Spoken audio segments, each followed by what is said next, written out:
சமீபமாக பார்த்தீங்கன்னா லாஸ்ட் வீக்கில் யூஎஸ்லேருந்து நான் ரெசிடெண்ட் யூஎஸ் சிட்டிசன் இல்லாத ரெசிடெண்ட் யாராவது அவங்க ஓன் கண்ட்ரிகளுக்கு பணம் அனுப்பணும் அப்படின்னா 5% டேக்ஸ் போடுறாங்க. எக்ஸாம்பிள், இந்தியாக்காரவங்க ஒருத்தவங்க யூஎஸில் இருக்காங்க, அவங்க அங்கே சம்பாதிக்கிறாங்க.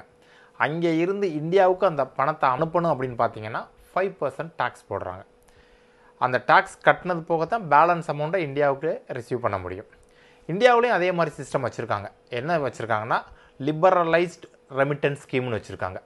இந்தியாவிலேருந்து ஒரு ஃபாரின் கண்ட்ரிக்கு 10 லட்சத்துக்கு மேலே அனுப்புனீங்கன்னா 5% டிசிஎஸ் பிடிச்சிட்டு தான் அனுப்ப முடியும். அதாவது 10 லட்சத்துக்கு உள்ளே அனுப்புனீங்கன்னா எந்த அமௌண்ட்டும் டிடெக்ட் பண்ணியிருக்க மாட்டாங்க, நேரடியாக ஃபுல் அமௌண்ட்டையும் நீங்கள் அனுப்பலாம். 10 லட்சத்துக்கு மேலே இந்தியாவிலேருந்து நீங்கள் யூஎஸ்க்கோ இல்லை சிங்கப்பூருக்கோ இல்லை மலேசியாவுக்கோ அனுப்புனீங்க அப்படிங்கன்னா ஒரு 5% டேக்ஸ் பிடிச்சிட்டு தான் இது பண்ணுறாங்க.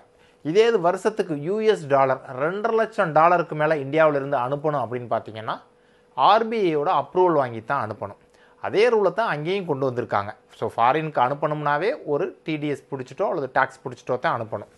அதே மாதிரி தான் யூஎஸ்லேயும் கொண்டு வந்திருக்காங்க. ஆனால் இங்கே டிசிஎஸ் இல்லாமல் டாக்ஸாகவே கட்ட சொல்லிடுறாங்க. இப்போ இந்தியாவை பொறுத்த வரைக்கும் என்னென்னா அந்த டிசிஎஸ் அமௌண்ட்டை மேபி சில டைமில் ரீஃபண்ட் வாங்கிக்கலாம் அல்லது நீங்கள் கட்ட வேண்டிய டேக்ஸில் கழிச்சுக்கலாம். ஆனால் யூஎஸ்லேருந்து போட்டிருக்க டாக்ஸ் சிஸ்டத்துக்கு அப்படி கிடையாது, டாக்ஸாகவே அதை பிடிச்சிடுறாங்க.